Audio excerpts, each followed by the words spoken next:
These are one of those scholarships that I say apply, apply, apply. Why? Because it is not a famous scholarship. The rule of thumb when it comes to strategy applying for scholarships is that the more famous a scholarship is, the more people know about it, the more people apply for it. And what does that do for your chances? It reduces your chances of getting the scholarship. But the less famous a scholarship, the less people know about it, and then the more your chances of getting a scholarship. So if we're talking scholarship strategy, this is one of those scholarships that you have to pay attention to and apply for. This is the website of the scholarship that we are talking about today, and as you can see, it is Aston University in Birmingham, UK, and the scholarship is called the Ferguson Scholarship. I actually had to search deep in order to find the scholarship. So Ferguson Scholarship, apply now for a chance to receive a full tuition fee cover of 22,500 and contribution of £6,000 towards living costs. This is an amazing opportunity. You all know if it is not for those famous scholarships, you do not see most scholarships in the UK that just covers everything, okay? So let's get into it. We are excited to announce 3 Ferguson scholarships for September 2025. Each candidate can look to receive full tuition cover exclusively available to students from Africa and India for the 2025-2026 academic year. Who can apply? Let us get into the majors. MSc in Pharmaceutical Sciences, Drug Delivery, Pharmacokinetics, I have no idea what that is, Stem Cells, Biotechnology, Psychology, Neuroscience, Addiction, Bioinformatics, Neuropharmacology, Biosciences. Those are the majors that they are supporting. Who is eligible to apply? You must hold a conditional and unconditional offer, be a national of India and an African country, and then hold a 2-1 degree, and then be a self-funded student. How do I apply? The first thing you have to do is submit an application to your chosen course, and then you click on apply now. Let me show you all how to apply. It's extremely easy. So here we are on the website of the Pharmaceutical Sciences program, MSc, and it just says apply now. So if you click on this, it's going to guide you step by step on how you are going to apply for the program. So I think the application process is extremely easy, and just go through whatever major it is that you offer, go through step by step, and you'll be able to apply for the you'll be able to apply to the university. And then after applying to the university, if you come down here, as you can see, this is actually the form that you're going to fill to apply for the scholarship. So now let us ensure a smooth transition from getting your admission to arrival in the UK, and that is us focusing on your visa and migration processes. There are 4 things that you need to make sure, and we are going to talk about them right now. Number 1, you are going to apply for the UK student visa tier 4. This is the visa type for you going to study as an international student in the UK. So make sure that you know about this visa category and know that this is what you have to apply for. The second thing these are the documents that you actually have to use to do your application: confirmation of admission and any other academic documents that you have to submit. Make sure that you have a folder where you put everything in it. You're going to get this confirmation of admission from the University of Aston, and you are going to use it in order to go submit your documents. Then now let us go to the third thing, and this is proof of funds.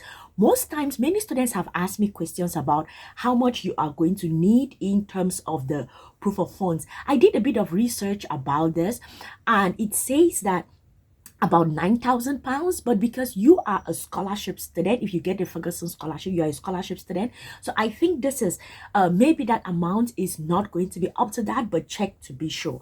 And then the fourth thing that you need is your passport.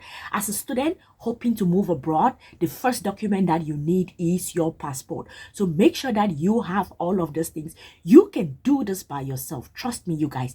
You do not need any third-party visa agents. Just go to the university, speak to them. If you have any questions about visas, immigration, talk to the people at the university, and they are going to guide you. Let's talk about budgeting as a Ferguson scholar. Remember, you have a scholarship. You have £6,000 that is given towards your living expenses. So in terms of money, you are not going to be struggling a lot. But as an international student in the UK, you are allowed to work 20 hours. So you can do work like work on campus, work in the library, work as a research assistant, as a teaching assistant. All of those can help give you more money as well as build your CV. But let us see how you are going to budget. The first thing, let's talk about rent. This is in Birmingham, so I try to sort of figure out how much do they pay, what are the estimates for living in Birmingham. So here you have about 400 to 600 pounds. Check to be sure, because this is like the highest thing that you will have to spend a huge amount of your money on. So tips that you can do this: live with other people, live on campus if they have dormitories. If you can live with some people in order to split the cost, do that. Try not to get like expensive apartment. Do some research to see what are the options available for international students that are cheaper. Do that research. The next thing, you have food, probably 150 pounds to 200 pounds. What really matters here is cook in bulk. Go to those meal prep for the week. Go to those very big shops like the Costco's of the world and buy in bulk. Pack up for the whole week such that you do not spend.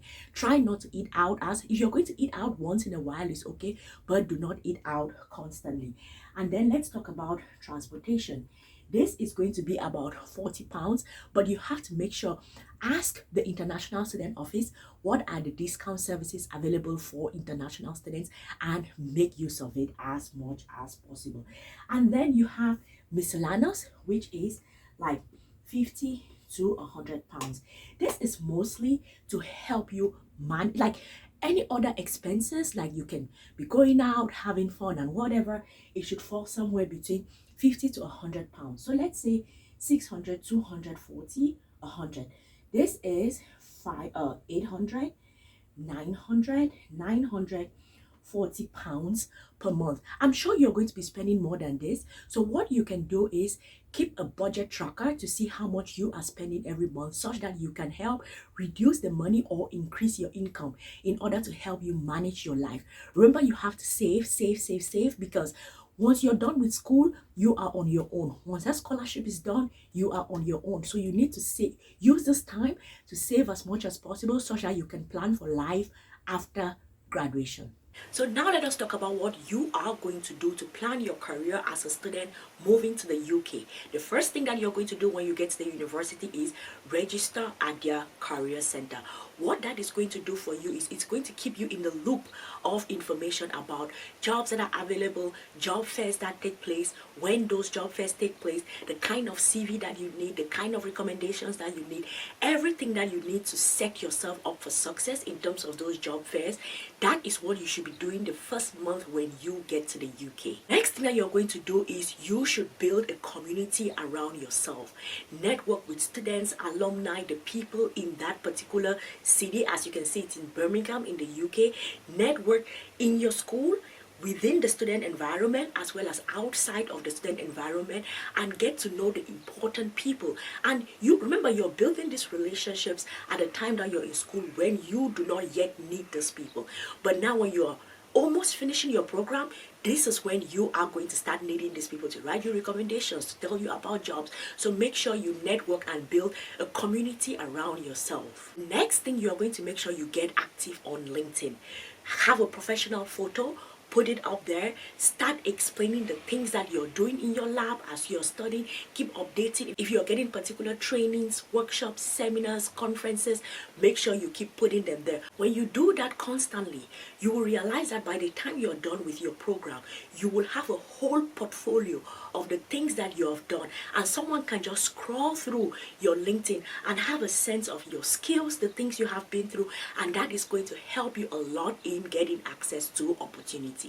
This is an amazing scholarship that helps you study in the UK, but also you may want to expand and look at other countries. So watch this video here to see how you can apply for a scholarship to Canada. I hope that this was helpful. I'm going to see you all in the next one. Bye.